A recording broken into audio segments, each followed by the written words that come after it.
Lux presents Hollywood. The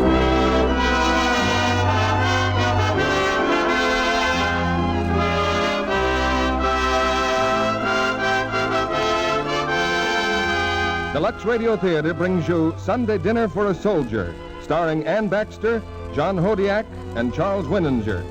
Ladies and gentlemen, your guest producer, Mr. Jesse L. Lasky.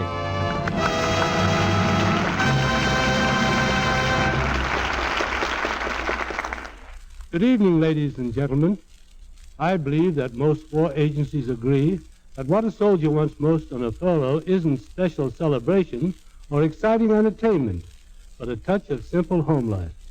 And throughout the land, American homes have opened their doors and hearts to lonely servicemen on leave. And from this friendly gesture has sprung many stimulating and amusing situations, many lifelong friendships and romances, and perhaps occasional heartbreak in the bargain. Which it is in tonight's Lux Radio Theater play, I'll leave you to find out. The play itself is from the brand new 20th Century Fox hit, Sunday Dinner for a Soldier. And our stars are Ann Baxter, John Hodiak, and Charles Winninger, all in their original screen roles. We're lucky to have them with us because John Hodiak is busy at Metro-Goldwyn-Mayer, working with Judy Garland and the Harvey Girls, while at 20th Century Fox, Ann Baxter is making the screen version of A Royal Scandal, and Charles Winninger is busy with the Technicolor picture State Fair. Now, if our play inspires you to fill your home with servicemen, so much the better. But there are many other things that you can do for those boys and girls in uniform, away from home. Letters, for instance, V-mail letters, full of hometown news and gossip, and packages full of little luxuries that make life easier away from home. And I think I'm right in including among those luxuries a package of Lux Flakes, letters we get from overseas, from servicemen and women both, suggest how heartily Lux is appreciated in all corners of the globe. From the burliest top sergeant who must launder his own linen to the prettiest whack who cherishes her daintiness, Lux Flakes may be the next best thing to Sunday Dinner for a Soldier. Now, on to the first act of tonight's play, starring Ann Baxter as Tessa, John Hodiak as Eric, and Charles Winninger as Grandfather Osborne.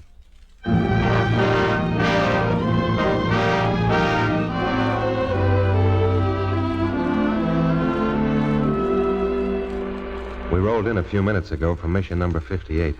The colonel called us in and told us, "We're leaving England tomorrow, Tessa. We're coming home. We're coming home."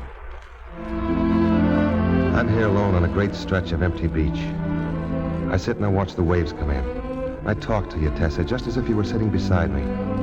So darn good to talk to you. Will you know me, Tessa? Will you know what I look like? How long did we know each other? 9 hours. 9 hours and 20 minutes. Yet I do know you. You and Grand Feathers and the kids. I felt that I knew you from the minute I stumbled in on you. Then there have been your letters, so many wonderful letters. They've taught me everything I wanted to know about all of you. I wonder if it'll all be just like it was when I left. The houseboat where you live, tied up in a corner of the lagoon with a crazy rickety footbridge going across the water to the other side. I remember how we used to fly over there every day and dip our wings, and you'd all wave your hands at us. Then there was a day we came over real low. You and Mike getting out of his catboat. Grand Feathers. Grand Feathers was puffing along the sand, chasing that little brown hen of Mary's, as usual. Oh, darn, blasted, confounded bird of prey. Look, Feathers, the airplane. He's dipping his wing. He's dipping his wings. Well, wave to him, wave. Grand Feathers, look out. Now you did it. You stepped right in his sister's egg. Oh, that miserable hen laid it there on purpose. The minute she saw I didn't have my shoes on. Oh, sass me, will you? Why, I'll... You what, Grandfather? Oh, hello, Tessa. Poor Miss Easter. Come here, honey. Did you catch any crabs, Mike? We sure did. 14. You were going to be all ready when we got back, Grandfeathers. Well, I would have been if that hideous hen hadn't tried to trip me with an egg. Now, the bus is due in 10 minutes. Here, the crabs. Tessa. At 16 cents apiece, that's $2.24. Now, I've got a list of things to get in town. Oh, there's the bus, Tessa. I better hurry. Mr. York always waits for 10 minutes, and you know it. You just don't want to sell the crabs. Tessa, dear, what'll people think if I... You'll go straight to Bannock's Fish Market. And if he tries to... I am not going to bandy words with a fishmonger. My pension is due today. We'll have plenty of money. Not if we're having a soldier to dinner Sunday a week. Oh, gee. I really ought to go in town with you, I guess. Fine. You take the crabs. We'll make a day of it. No, I can't go. Michael will go. Me, Tessa? I'm trusting you, Mike.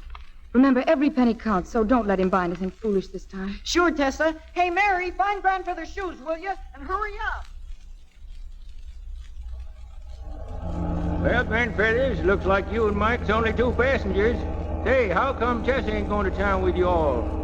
Oh, too busy, I guess. The busiest little woman on this whole route. I know why she didn't come, Grandfeathers. Huh? Why, Michael? 'Cause she hasn't got a dress. Not a decent one. Oh, so that's the reason. Michael, would you know a good-looking dress if you saw one? Well, I think so. Why? We're going to buy Tessa the best-looking dress in town. Nah, she likes wearing pants. Do you think you could sell these crabs at Bannock's Fish Market? Why not? 'Cause you could get a better price. Oh, I could, huh? Well, drag 'em out, Michael. Looks like we're getting into town. Like you wrote me, Grandfather sure had his troubles with those crabs. When he went into the post office to get his pension check, those town kids started scrapping with Mike.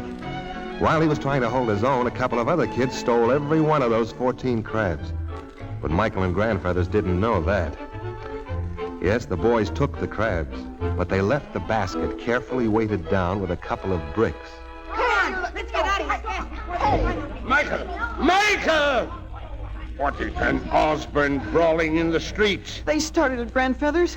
They called us fish peddlers. And not a truer word was ever... Come along, my boy. We'll convert my check into some real moolah. Yes, sir. Hey, the crabs. We almost forgot them. Oh, yes. So we did, yes. Mr. Osborne! Oh, Mr. Osborne! Look, it's Mrs. Butterfield. Oh, could anyone fail to distinguish that screech owl? If those are crabs you've got, I want them, Mr. Osborne. Turn a deaf ear, my boy. Turn 2 deaf ears. I'll be with you just as soon as I deliver my chickens. Now, don't you run away. Walk faster, Michael. But she said she wanted the crabs. What that conniving female desires is a 4th husband. She's a nice lady, though. She gave Miss Easter to marry, and... Oh, now, let's duck into the bank and then straight to Norman's department store. With any luck, we'll shake off and get... Come on, we'll get Tessa a new dress. Well, they bought the dress all right, but they didn't shake off Agatha Butterfield. An hour later, they were in the USO arranging to get that soldier for dinner. Door open. Well, good morning, Agatha. Hello, Mrs. Dobson. I saw you come in here, Mr. Osborne. The witch has the eyes of a goshawk. If he wore a toga, Mrs. Dobson, he'd look just like one of those handsome Caesars of ancient Rome. Oh, such a cute, curly beard. Cute and curly. I'll shave it off in the morning. Now, about that basket of crabs. Madam, the contents of this basket are not crabs.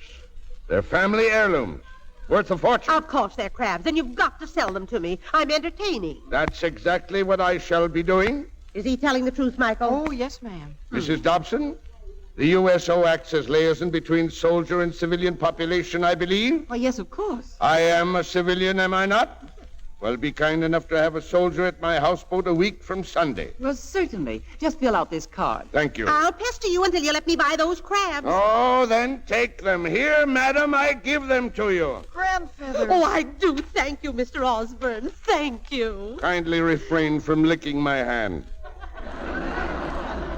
Have the soldier at my residence at 6 bells, Mrs. Dobson. That will give the lad plenty of time to plunge off my private beach before dinner. Good morning, ladies.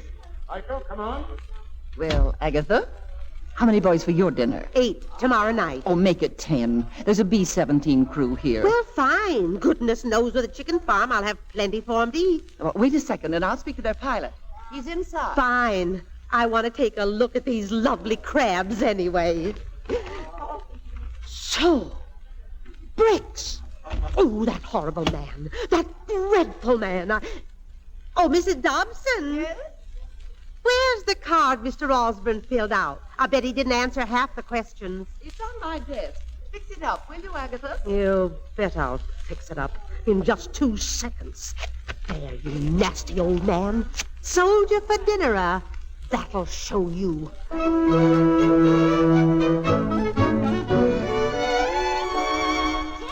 he's home, Tessa. Grand Feathers, and he's got presents for everybody. Colored pictures and everything. What's in this package, Grand Feathers? A brand new sail for Michael's boat. And in this big box. That's for Tessa. Lordy, just like Christmas. Grand Feathers, you didn't. Open it, child. Open the box and see. It's a dress. I bet it's a dress. Well, do you like it? Yes, but... Good. After all, we can't have you running around in pants with a soldier coming to dinner. I don't think he is coming to dinner. Tessa, why not? You said he could come. Run along, you kids. Play outside. Yes, Tessa. Bet you I'll beat you, Mary. Bet you I'll All right, Grand Feathers. Hand it over. Did you say something, Tessa? The money. Oh, yes. Oh. Well, it's not as much as you may suppose. Prices are high. Hand it over. Well, here. Where's the rest? There isn't any rest. Well, what happened to all of it? How much did you get for the crabs? Well, as a matter of fact, I gave the crabs away. Gave them away. I showed you my budget. You seem to understand we could make it this month if we were careful. Tessa, you take things so seriously. We'll get along. Oh, I just don't know what to do. Oh, I saw Kenneth Norman in town today. A fine fellow, Kenneth. See him tonight like a good girl. I settled that once and for all. All I did was to send you in town with a basket of crabs, and look what happens. You spent all the money I counted on for the soldiers' dinner. You needed a dress. I'll never wear it. Oh, I should have sent Michael by himself. Michael? Where is he? Isn't he here? He said he'd see me at home. If that young How rascal... could you be so thoughtless? No telling what's happened to him. Why, Tessa, where are you going? I'm going to find Michael. Tessa, wait a minute. Tessa.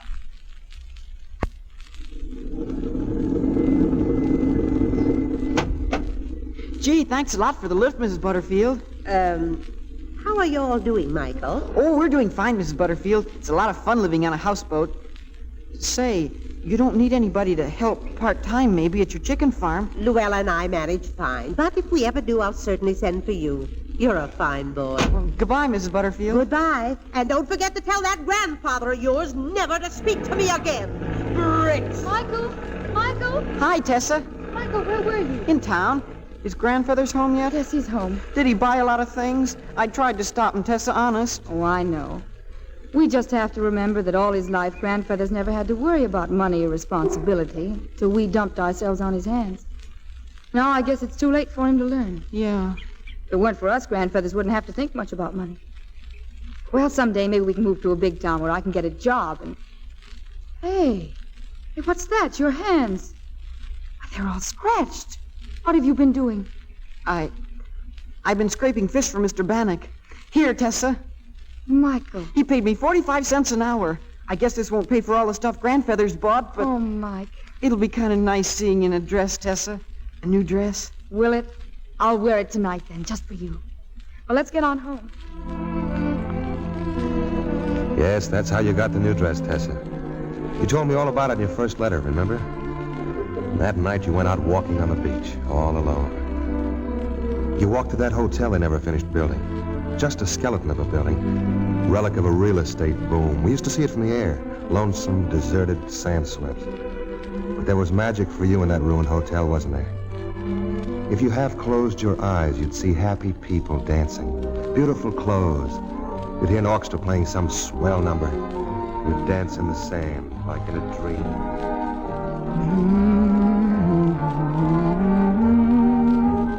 Tessa? Hey, Tessa! Oh, hello, Kenneth. What on earth were you doing? Were you dancing? Sure. I stopped by the houseboat. They told me you went for a walk. Why do you always come to this gloomy old place anyway? Because they have such wonderful music. For heaven's sake, Tessa. Now stop clowning and listen to me. How do you feel? Oh, fine. Good. Tessa, you know what I want to say, don't you? I think so. I've wanted to take care of you ever since the first day you came down here. Kenneth, sooner or later I'll have to tell you this. I just don't know. Don't say it, Tessa, not yet. Come on, think of the fun we could have. We'd go to Miami for a honeymoon, and since you seem to like hotels so much, why, we'd stop at the best hotel in Miami. Instead of that bracelet you're wearing, you'd have one with diamonds. My mother gave me this one. Your clothes? You'd have the pick of our store. And we could live in one of Dad's houses until after the war. And Michael? And Mary and Jeep? He'd be better off, really. We could send Michael to school in Virginia, the same one I went to. He'd be with boys his own age. You'd get a housekeeper to look after your grandfather and Mary and Jeep. Have the right kind of food, regular hours, everything they need. The way you put it, I'd seem selfish to refuse. Marry me, Tessa. You'll never be sorry. Never. Oh, I'm all mixed up, Kenneth. I want to talk to Grandfeathers. Sure, and I know what he'll say. He told me this afternoon. What? That you have a life of your own to live. Tessa, you do like me, don't you? Oh, yes. A lot, an awful lot. And I think we better start walking back. Yeah. Yeah, sure.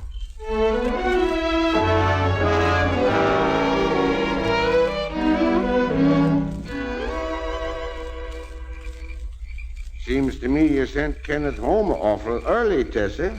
Yes. Oh, look. Oleander Bush has got a bud. Never mind that freak Bush. What about him? If I only loved him, Grandfeathers. Oh, your grandma didn't love me when we got married. That came later on. If I could only have Mary and Jeep. They're such little children. Well, you can't expect Kenneth to fill the honeymoon cottage with other people's children. They're not other people's children. They're my brother and sister. Do you think they'd be better off? Well, they'd have security. Something I've failed to give them. Tessa, this is your one chance to be free. Take it. I'm not so sure I would be free. Or if I want to be. Oh, well, Kenneth's going north tomorrow. I'll have a whole week to make up my mind. What about the children and the plans they've been making for Sunday week? Oh, the dinner for the soldier. Well, the best thing to do is tell Mrs. Dobson we're calling it off. Oh. Still, it would be nice to have a party. In case a sort of last celebration to look back on and remember. Yes, we'll have that soldier for dinner. Can we manage it? I don't know how, but we will. There's one way we could manage. Oh? Certainly. Grandfeathers. Sure. Not Mary's hen. Not Miss Easter. Well, she'd probably be tougher than a bosun's mate, but there's no point in letting her pass on of old age. Oh, I'd feel like a cannibal. Well, I'd rather think I'd enjoy it. How else are you going to give a chicken dinner to a soldier? I don't know, but it won't be Miss Easter. Well, good night, Grandfeathers. Coming to bed? Well, a little while. A little while.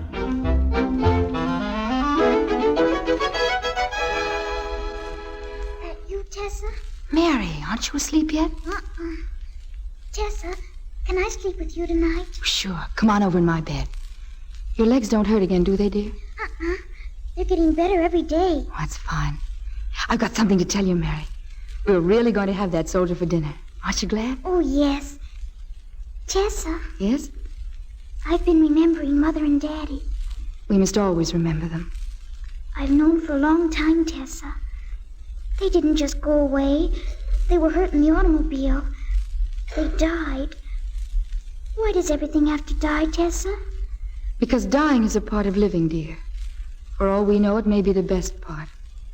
It's like the books Grandfeathers brought you today. You can't tell what's inside till you open them. Oh, they're full of colored pictures. Pink castles made out of coral, and starfish, and wavy green grass at the bottom of the sea. Yes, beautiful things. Things you could never imagine just from looking at the outside. That's all we see, Mary. Just the outside of death. The cover. But where did they go, Mother and Daddy? Oh, sometimes I think they're right here with us. When Michael gave me the money he earned this afternoon, I saw Mother's goodness looking out of his eyes. And when Jeep toots his whistle and laughs, it's like Daddy teasing and having fun. And right now with us, it's like when Mother and I used to talk. Only it's as if I were Mother and you were me. I want to be like you, Tessa. You know so much and make everything right. Do I, darling? Thank you. Good night, Tessa. Good night, dear.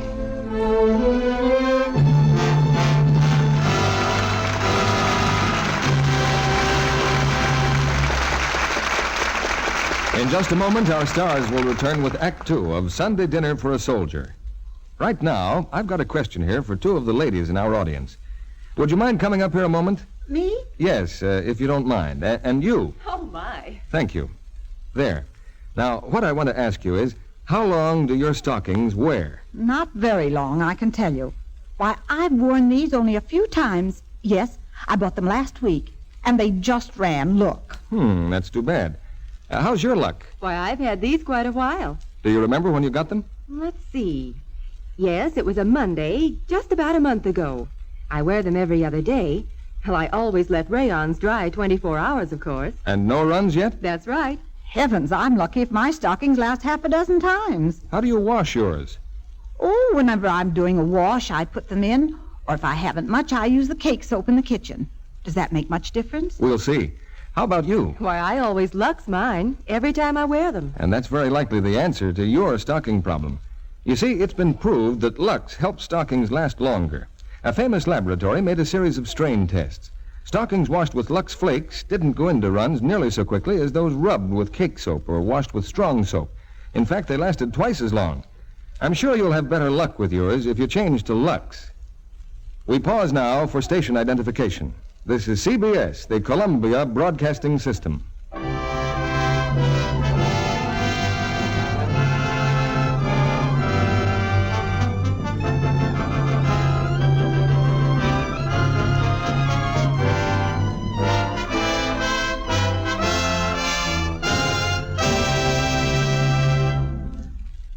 Act 2 of Sunday Dinner for a Soldier, starring Ann Baxter as Tessa, John Hodiak as Eric, and Charles Winninger as Grandfeathers.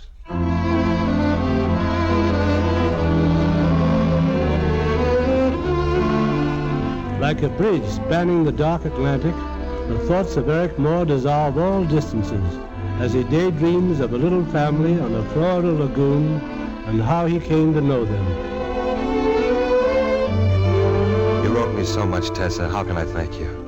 It's as if I really had been there all that week while you planned your Sunday dinner for a soldier. You wrote me about Mary and her hen, how she saw that strange look in Grandfeather's eye. Ran quickly to Miss Easter's coop, her lucky starfish in her hand. So don't be scared about Grandfeathers, Miss Easter. Nothing can hurt you when you've got this. You just sit on my lucky starfish when you get scared. What are you telling her, Mary? What's Miss Easter to be scared about? Grandfeathers wants to give her to the soldier. What for? For dinner. Oh. But Tessa told Grandfeather she'd figure some other way out. Mary, come here this instant. Yes, Tessa? You filled my washtub with seashells. Now dump them out at once. Look, Tessa. Miss Easter's laid an egg for the soldier's cake. Well, put it in the icebox. Michael, how many times do I have to tell you to beat those rugs? But I did beat him, Tessa. I just finished. A capital ship on an ocean trip on the water big blue. Grandfeathers! Huh? Is that all you've got to do? Well, you know, I happened to find an E-string in the bottom drawer under some socks. I thought you said you'd fix the water faucet. I did fix it. Oh, sure. You fixed it just fine. I turned it on, the whole thing flew apart. The kitchen just about flooded out, and you played that violin. Now, Tessa. What do you think this is? Here I'm trying to make this miserable shack look decent, and what do? Rip and ruin every miserable rag and stick of furniture we've got. Oh, gee, Tessa, we've only been trying to help. Well, don't. I'm better off without your help. Oh, what's the use? Oh, Tessa. Here, Tessa. Look at you. The whole bunch. I believe you're all scared to death of me. Tessa, don't be mad at me, Tessa. Darling, I'm sorry. I don't know what got into me. What can I do, Tessa? You can pick up all the leaves in the front yard. Yes, ma'am. And us, Tessa? Michael and me? You fix the curtains while I clean up the kitchen. Then go pick the berries for the cake. And you, Grandfeathers. I won't do a thing, I promise. Oh, yes, you will. You fix that faucet. Oh, you're sure. Run along, you kids, run along. You going into town before lunch? Yes. And don't you dare do anything about, until I get home. You mean... Exactly. Oh, there's no use procrastinating the inevitable. I may be able to buy one. What? A chicken? Where'll you get the money to buy another chicken? Never mind where. Just promise to keep away from Miss Easter. Well, then you see that she keeps away from me.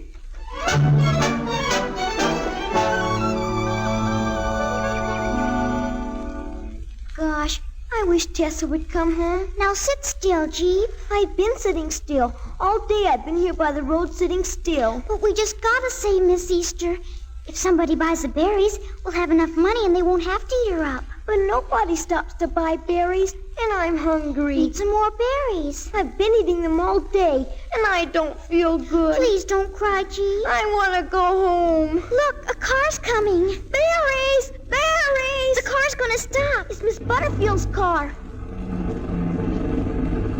Hello, Mary. Jeep. Hello. Would you like to buy some berries? Heavens, no. Gives me the hives. Itch all over just looking at 'em. Say, what's the matter with him? He's hungry. Why, the poor little fellow. He hasn't had anything to eat all day. That man, that dreadful man, sending helpless babies to earn the very bread he puts in his mealy old mouth. It's Miss Easter he wants to put in his mealy old mouth. I love her so much. We just can't eat her tomorrow. Well, I should hope not. Luella. Yes, ma'am. Hand me that big fryer. It's on the back seat. You mean this here one for the Normans? Yeah, that's it.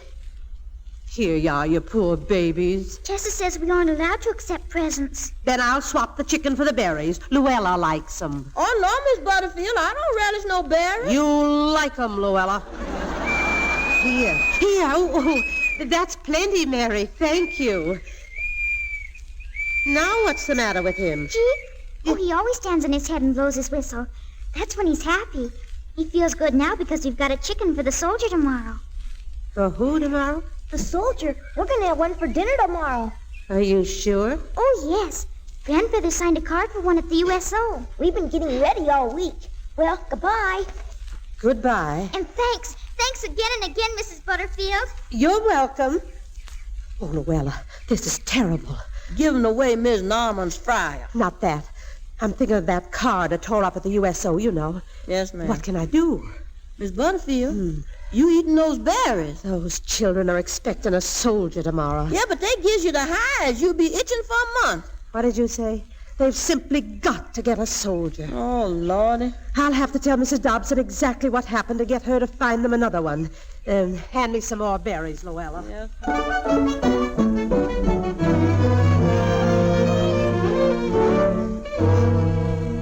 Grandfather's Michael. Tessa's home. Tessa's home. Now, take it easy, you kids. Look what I've got. A chicken. A chicken. And look what we got. We got a chicken, too. A what? We sold the berries, Tessa.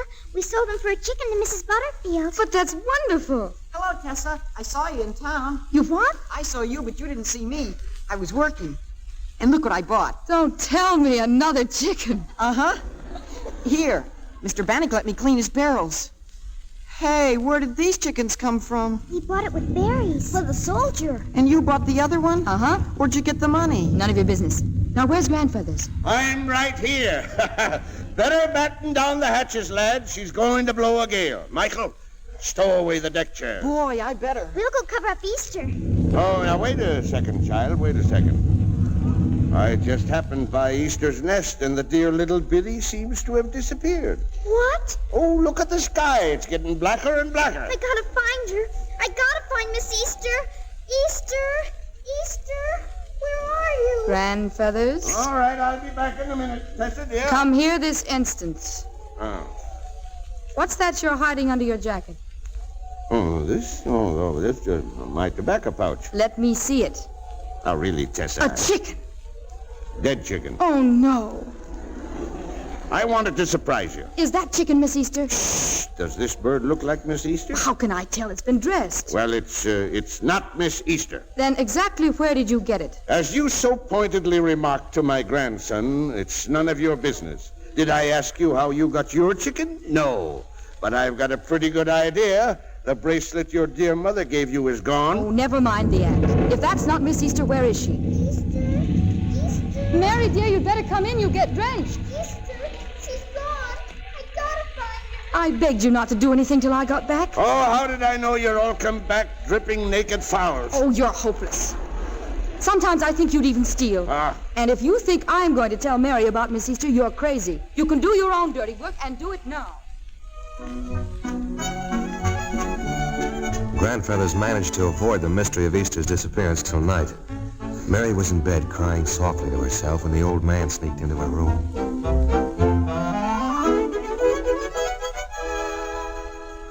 Like for me to tell you a story, Mary? No, Grandfather.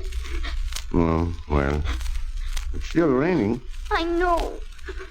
Oh, now, young woman, when I told you that Miss Easter escaped her roost, I fear I was guilty of a slight distortion of the truth. If you just asked you. If I had been consulted as becomes the head of the house, things like this wouldn't happen. As it is, I've been treated like an epidemic. Oh, no, Grandfeathers. I guess maybe Miss Easter didn't mind too much, seeing it was for a soldier. But I won't be able to eat any dinner tomorrow. Now, here, now. Shh. Now, hold on a minute. That isn't Miss Easter in the icebox. Oh, Grandfeathers, please don't tell any more fibs. I am relating the plain unvarnished. This afternoon, finding myself alone, Miss Easter and I visited Mrs. Butterfield's chicken farm. I deposited Miss Easter among her other live chickens, and in exchange, I succeeded in making my way safely home with one of her dressed fowls. Honest? Honest. And now, since we find our galley overflowing with hens, I see no reason why I shouldn't return the purloined bird to Madame Butterfly and carry Miss Easter home again. When? When will you do it? Tonight. Now. And don't you dare tell Tessa I'm a chicken thief. This is our secret. Understand? Oh, yes. Shh. Oh, thank you, Grandfeathers.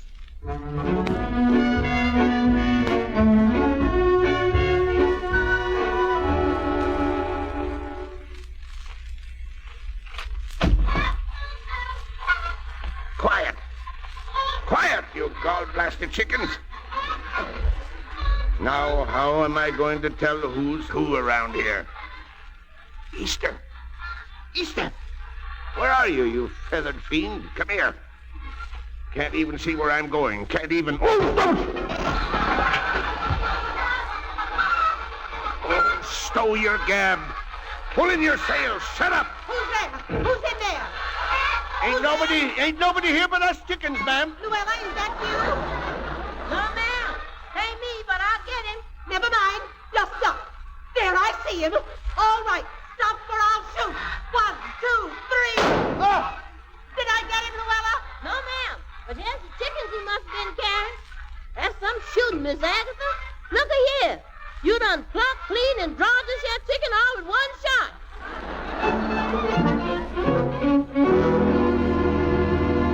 Hello? Hello? That you, Mrs. Dobson? Yes? Agatha Butterfield. Oh, I've been waiting for you to call me. Sorry, I got delayed. Chicken thief. Chicken thief? And I know who it is, all right. I found his cane. Well, who? Well, never mind. Now, what about that soldier? Did you find one for the Osborns? Oh, I'm afraid it's just no use, Agatha. A lot of the boys have been shipped out, and the rest seem to have passes.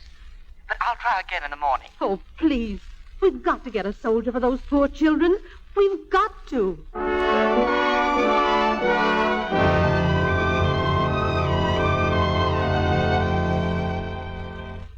Well, good morning, children. Morning, Grandbrothers. Well, it's a nice day after all. Rain's gone, sun's out. In 2 hours, our soldiers should be here. What makes the rain, Grandfeathers? Rain is made by weathermen, my boy. Weathermen predicting sunshine. The strangest thing. One of the chickens is gone from the icebox. Gone? It can't be. Well, come and look. You count them. Well, Mary? Miss Easter's still missing, Grandfeathers. Oh, don't you worry. I encountered a little difficulty last night, but I saw her, and she just looks fine. I'll get her back for you yet. Hey, Mary! Mike! Here comes a bus! I heard it! Excuse me, Grandfeathers. Our soldier. Maybe he's here. Did you see him, Jeep? Did you see him? Hey, come back, you kids. Breakfast is ready. Let him go, let him go. I want to talk to you, Tessa. Have you made up your mind about Kenneth Norman? He'll be home tomorrow. Yes. You going to marry him? It is the best thing for everyone, isn't it? Oh, I'm sure of it. Means breaking up the family. Old families must be broken up so new ones can be built. Kenneth's got good character, fine family, money. Everything's going to be fine, Tessa. At least everything's going to be fine today. This must be a celebration the children will never forget.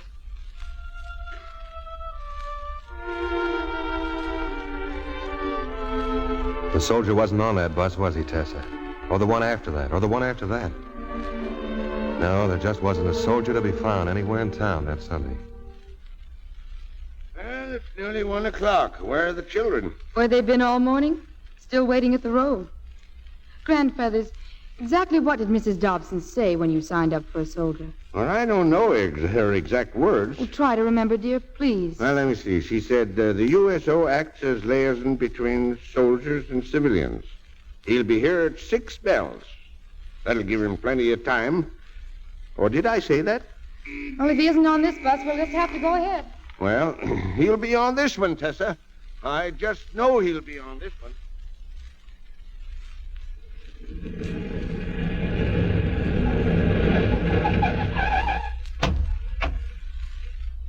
He didn't come again, Mr. York? Nope, not this trip, kids. Gosh, I looked all over town for a soldier. Bowling alleys, churches, everywhere. I was going to take him out in my boat. Maybe there won't be any wind left by the time he comes. Look, I don't know how to say this, but I just can't see you kids waiting around all day for somebody who's not coming. Not coming? I seen Mrs. Dobson. She said for me to tell you they just can't find you a soldier anywhere. Grandfeathers said we'd have a soldier. I know, but there's been some kind of a mix-up somewhere. Look, he's coming. There on the beach. That's him. A soldier! It's our soldier! Well, it's a miracle. A dud-blasted, genuine miracle. Yes, there was a soldier on the beach. Just walking along, killing the time of day. All of a sudden, 3 kids rushed toward him across the sand. Believe me, Tessa, he just didn't know what to make of it. Soldier! Soldier! Oh, gosh, where have you been? Well, hello. We knew you'd come. We knew it. But what happened? Happened? Nothing happened. We can swim from my boat when we go out sailing. Oh, we can? Who's we? Just you and me. I'm Michael. I'm Mary, and this one's Jeep. Well. We live over there on a houseboat. Oh, now I know. You wave at the planes, don't you? Was it you who dipped your wings over time? Well, not exactly. I'm a waist gunner myself, but I have an in with a pilot. I can stand on my head and whistle. You know why I stand on my head? Sure, because it makes you feel good. I'll go tell Grandfeathers and Tessa you're here. Yeah. Hey, no, wait a minute. I'll be right back. I scrubbed all my shells to show you. And we're having fried chicken for dinner. 3 fried chicken.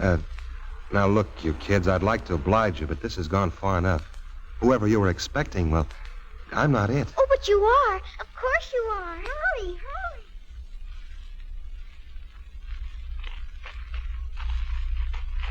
Wait till you meet Grandfeathers. Wait till you meet Tessa. And here, see? That's a oleander bush. It's a freak. Unique. It's a unique freak. He means it doesn't know how to make flowers. Here we are, Grandfeathers, and he's here. Well, hello, soldier. How do you do? My name is Moore, sir. Eric Moore. Osborne, Sergeant, Chief Petty Officer Lycurgus Osborne, retired. Well, I don't know what this is all about, but... Tessa, this is Sergeant Eric Moore. She's my granddaughter. Hello. Hello. Thank you for coming. Thank you very much for coming. I'm sorry, but I think there's been a mistake of some kind. This is one day you won't have to think. We're going to take care of everything. Aren't we, children? Oh, we're going to have the best time. Well, good. Dinner's all ready. Shall we go in? Well, just give me a second. I know I'll wake up. Things like this don't happen to a lug like me. Just let me dream on a while. Look, it's clouding up again. But look behind the cloud. See? The sun's out full. Yes, and look, the oleander bush has a blossom. Well, so it has. That's the first flower we've ever had. The buds always dropped off before. And what a pretty color. Here, sniff. It stinks real pretty. Gee, please. Smells. It smells. It must have known this is a very special day. Yes, Tessa. A very special day. Well, come on, let's get aboard. Let's have our dinner. Come on.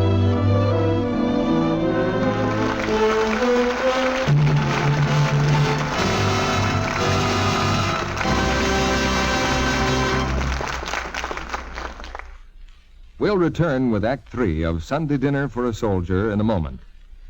You've heard us tell about those washing tests a famous laboratory made on rayon slips and nighties. Well, let's imagine you were actually at the laboratory. You might have said, "My, what lovely slips. What are you going to do with them?" We're going to wash them. Now, for this group, we'll use hot water, strong soap, and plenty of action, the way women sometimes treat their underthings. And the others? These we'll wash the Lux way, with lukewarm water and gentle Lux flakes. As you see, the slips are just alike, so we'll wash each one the same number of times and see what happens. So the laboratory washed each group of slips repeatedly. And then, Why, just look at those slips. It's hard to believe they started out the same. Yet the only difference was the way we washed them. Those badly faded ones must be those you did by the wash day method. Goodness, how those straps frayed. I'll never do my slips that way. The Lux twins look lovely. And the record shows they stayed lovely 3 times as long. Yes, and they still look nice as new. The color's bright, straps firm. and that's how Gentle Lux will leave your underthings, too. They'll stay new-looking 3 times longer with Gentle Lux Care.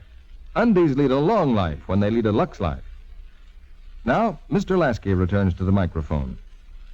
After the play, we'll bring our stars to the footlights for a brief chat, and I think you'll want to listen in.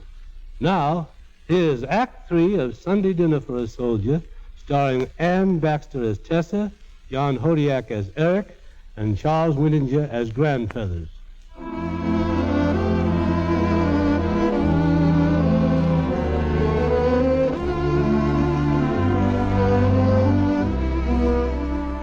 Somewhere in England, a soldier waits to come home, and as he waits, he puts together each fragment of remembrance and lives again the most important day in all his life, the day he found the Osborne family, or rather, the day they found him.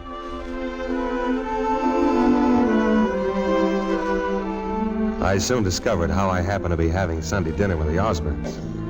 Just one of those little whims of fate that dropped me on their beach at the exact moment when they wanted a soldier more than anything else in the world. Any soldier. Well, we sat down to dinner. Grandfeathers had a big platter of fried chicken in front of him. At the time, of course, I didn't know about Mary's hen, Miss Easter. Well, Grandfeathers, go ahead and serve. A piece of white and a piece of dark for the sergeant. I hope you like fried chicken. There's nothing finer, is there, Mary? Please, may I be excused? Oh, Mary, dear. Please. Now, we're not going to have any nonsense. Eat your dinner. But I can't eat any dinner. Woman, I give you my solemn word. The chickens on this platter are total strangers. It's not who you think it is. Oh, now, why did you have to say that? Never mind. Sit down, Tessa. I'll get her. Mary, dear, Mary. Oh, hello, Mary. Why, what's the matter? Has that horrible old man been beating you? He's not old. Now, child, these things happen and we must... Oh. So we're having enough trouble. And stop scratching yourself, woman. I got a scratch. It's nothing but the hives, and it's all your fault. Luella? I got him, Miss Butterfield. I'm coming. Grandfeathers, look. Oh, look. It's Easter. It's Miss Easter. Oh, Easter. Yeah, you is, honey. She's just been a visiting in our coop. Oh, so that's where she wandered to, huh? Leaning on your cane all the way, no doubt. What's that? You heard me. Oh, hello, Mrs. Butterfield. Look, everybody, look. It's Easter. Oh, this is Sergeant Eric Moore, Mrs. Butterfield. Oh, an old friend. No, a new one. The Osborns were kind enough to ask me in for dinner. But that's wonderful. That's wonderful. Oh, stop gushing and sit down. And sit on your hands. You're driving me crazy. Scratch, scratch, scratch. Can't stay. We just dropped by to leave Miss Easter and a freezer of ice cream. Happen to have some extra.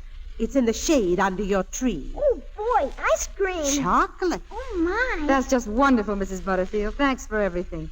And for the chicken you gave the children yesterday. Gave nothing. It was a fair exchange, and I've got the hives to prove it. Now, please get back to your dinner. And you don't know how glad I am to see you, Sergeant. Thank you. Thanks. Oh, Grandfeathers, show Mrs. Butterfield to the door. It's a pleasure. Nobody just happens to have an extra freezer of ice cream hanging around the house. Well, I did. And what's more, see that you bring back the freezer. And don't send those poor little children with it. Don't hang by your eyelashes till I get there. I won't. But I may come over and give Tessa your cane. Goodbye. Blackmailer. Well, come on, everybody. Pitch in there before everything gets cold. Sure thing. Here we are, Chief. Now, how about it, Mary? You changed your mind about eating dinner? Oh, yes. Gosh, am I starved.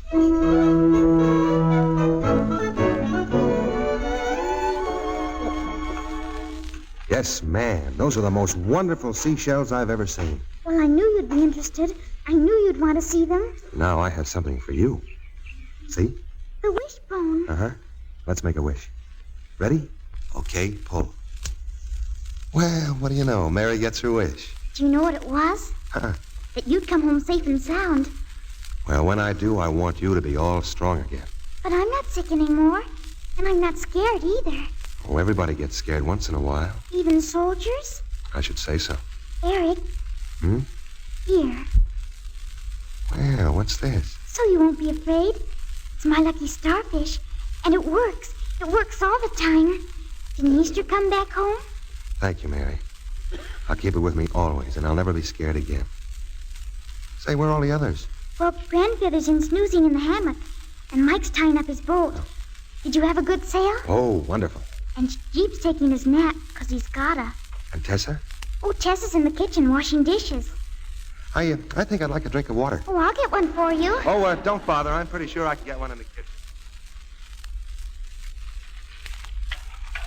How am I doing? Oh, fine. Is that the way you do dishes in the Army? Sure. You've washed those same cups 4 times now. Well, I warned you before. I'm dreaming. You know, I can't get over those kids. Did you know Jeep gave me his whistle? He wants me to have it when I'm fighting Germans. He made the presentation speech standing on his head. He spends most of his time that way. Like my sister. She used to walk backwards when she got excited about something. Your sister? Uh-huh. I haven't seen or heard from her in years. Somebody told me she was in Mexico getting a divorce from her 3rd husband. She seems out to set some kind of a record. Funny how you can drift apart. What happened, Eric? Well, when our folks split up, my mother took Alice, and I went with my old man. He died when I was 13. My mother married again. I tried living with him, but it didn't work out, so I ran away. Where's your mother now? When I enlisted, she was in Chicago. I had to write for my birth certificate. Eric. Hmm? How'd you spend your furlough? Raising Cain in Miami, or trying to. You sure can feel alone in a town like that. Didn't you have any friends you could have gone home with? Oh, sure, but nobody wants outsiders around when they're saying goodbye to their folks. You're going over soon, aren't you? Yeah. You don't know what a difference it makes having someone to say goodbye to. I wouldn't trade 1 second of today for all the other good times I've ever had. But we've just started. As soon as it gets dark, we'll go down on the point and build a fire and have a picnic supper. Oh, swell. That'll be swell. Now, come on, let's get these dishes done.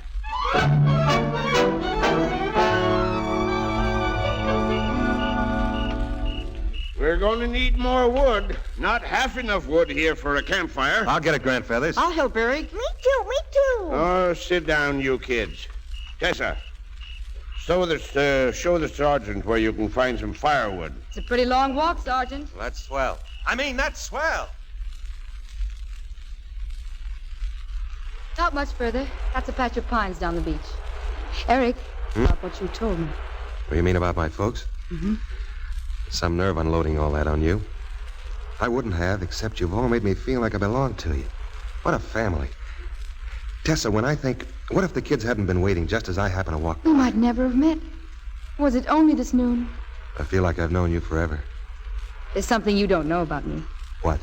See that old ruined hotel over there? Uh-huh. Well, come on, I'll show you.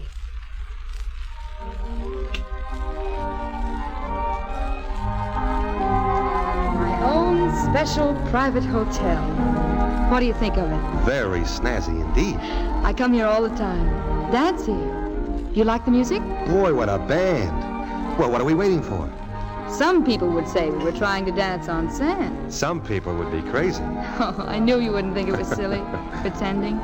I'm going to do a lot of pretending from now on. Like what? Oh, like as if your family's mine. Oh, you don't know what you're letting yourself in for. Oh, yes, I do. And stay just as you are till I get back, will you? Do you mind if we become just a little less poor? What are you talking about? You're the richest people I know. You've got the kind of wealth nobody can take away. What did you say? I said you had the kind of wealth nobody could take away. Nobody but ourselves. Oh, Eric, you've made me understand something. I have? You've made me see what's really important. What makes me, me. Why, without the family, I wouldn't be myself. I'd be somebody entirely different. I don't know what, if anything, I'd be building, but it wouldn't be any more important or beautiful than what grandfathers and the children and I have built together, good and bad. I certainly would be someone different, someone I might not like at all. Oh, Eric, thank you. You're certainly welcome, but... You don't know what I'm talking about, do you? Well, it's this. Your coming to dinner today has determined my whole life. I know now how I want to live it. How do you? Well, I can't tell you now, Eric. But I'll explain it all to you in the letters I'm going to write to you. Hey, Tessa, Eric. Oh, gosh, firewood. What is it, Michael? Mr. York is here. He's going to take us all into town to the arcade. Come on, hurry up. Grandfather says we're going to the arcade and have our pictures.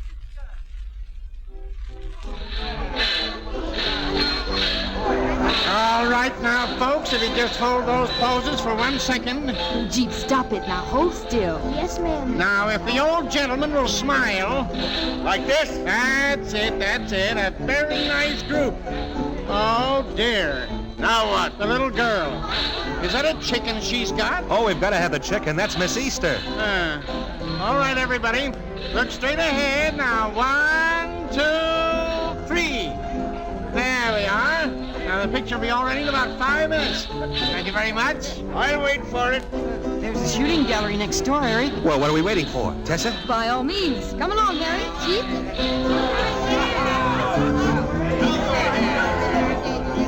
Wonderful, Mike. All right, Tessa, you're next. Oh, no, not me. I don't even know how... Here, I'll show you how. Excuse me, I'll have to put my arm around you like this, the other arm around you like that. No, don't look at me. Look down the barrel through the sight. When you're on the target like this, you... I hit it! Tessa got a jab! She got a jab! Of course, she's wonderful. Another load, Bud? Oh, yeah, wait, I've got to give you a bill. Oh, what's that, Eric? In your wallet? Identification bracelet. Why don't you wear it? Oh, I broke the clasp. Besides, it's too small. Oh, would you keep it for me? Well, sure. Thank you. Well, here it is. Here's our picture. And we're giving it to Eric. Oh, gosh, thanks. Wait a second, what's that? What's what? Well, don't you hear him? I think they're rounding us up. And look, Army trucks! Look at all the Personnel Army trucks! 194, Army Command, report to the field at once. All right, you guys in the truck, come on that Sergeant. Yes, sir. All passengers and fellows cancel. Back to the field. There's a truck out there. Okay. All passengers and fellows cancel. Report to trophy movement. Oh, no, not yet. Yes, now. Short and snappy, Sergeant Moore. Those are orders. Yes, sir. Well, so long, Chief. So long, Eric. Goodbye, Mary. And remember... I'll remember, Eric. So long, Mike. Goodbye, Eric. Grandfeathers? Good luck, son. Thanks. Thanks for everything. Tessa? Goodbye, Eric. And write. Write to me. I'll let you know the address. I will. Tessa, do you mind if I... Oh, no, Eric. I was hoping you would. Wait, in front of everybody? In front of the whole cockeyed world. Oh, my. All right, break it up, Sausage. You're blocking the traffic. Eric, do you think this means... Yes, I think so. If it does, I'll have the pilot dip his wings again. Let's go, Sergeant. Eric, here. You forgot your packages. Cake and fried chicken. Oh, gee, thanks. Well, goodbye. All right, Sergeant. In the truck. Everybody, make it snappy. Come on. Hey, you guys. What is it? Pass this around. What? What is it? Hey, strawberry shortcake. Strawberry Here, help yourself. My girl made it. And here, fried chicken. Fried chicken. Holy cats. Yeah, my girl made that, too. Hey, more. She got a sister? Go on, help yourselves. Make yourselves right at home. Hey, look. Here's a picture. Let me The whole see. family. Boy, what a family. You're a pretty lucky guy, Moore. And don't I know it. Say, Charlie. Yeah? Who do I see about my allotment check? I don't know. See the captain. See Adams. Okay. As soon as I get back, I want to see about an allotment for my family. My family.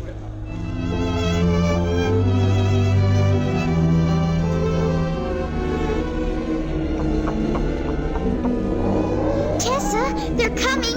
Look, the bombers. Bombers, Tessa, bombers. Yes, I see. He's dipping his wings. Come back, Eric. Come back home.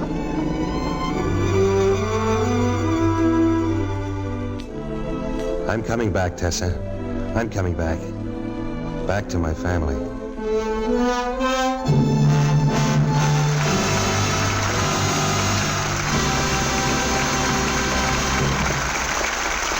And now, before Mr. Lasky brings our stars back for their curtain calls, let's do a little figuring.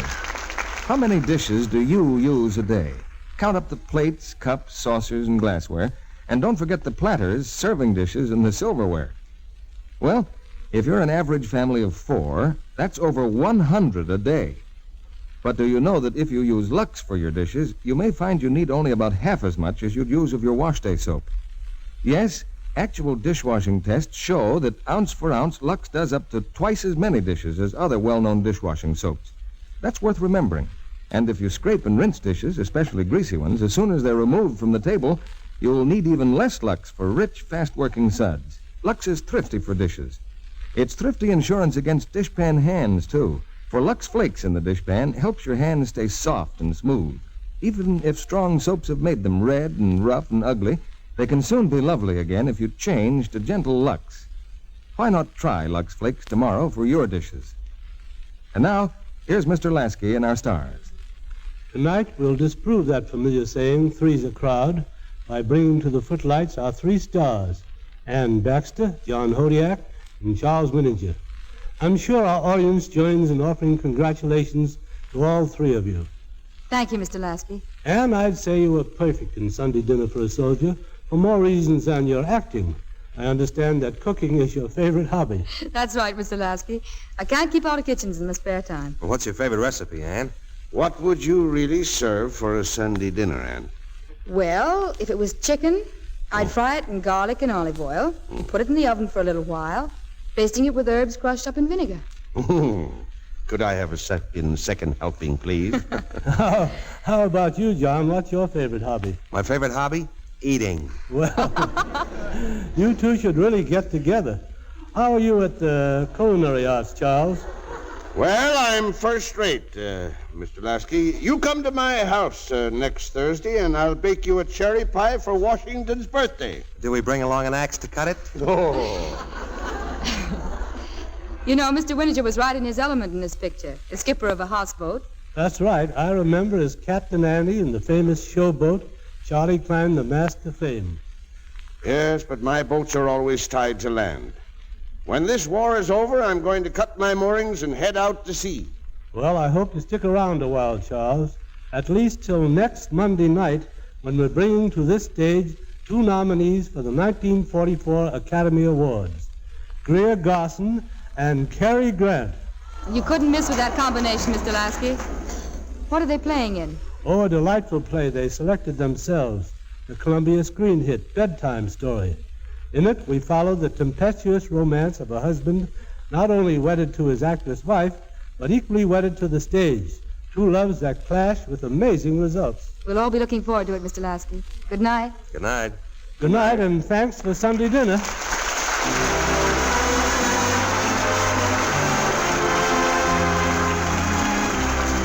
Our sponsors, the makers of Lux Flakes, join me in inviting you to be with us again next Monday night when the Lux Radio Theater presents Cary Grant and Greer Garson in Bedtime Story.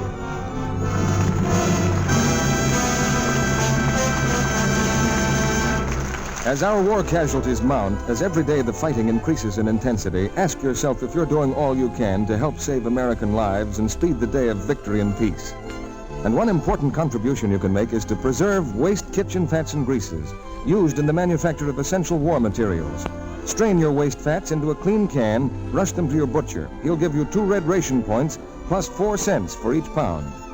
Sunday Dinner for a Soldier, from an original story by Martha Chevens, was presented through the courtesy of 20th Century Fox, producers of A Tree Grows in Brooklyn. John Hodiak appeared through the courtesy of Metro-Goldwyn-Mayer, producers of the Technicolor picture National Velvet. Heard in tonight's play were Verna Felton, Patricia Lowry, Bobby Larson, Billy Roy, Charles Seal, Eddie Marr, Ruby Dandridge, Dickie Myers, Robert Regent, Janet Scott, and Earl Keane. Our music was directed by Louis Silvers. This program is broadcast to our fighting forces overseas through cooperation with the Armed Forces Radio Service. And this is your announcer, John M. Kennedy, reminding you to tune in again next Monday night to hear Bedtime Story with Greer Garson and Cary Grant.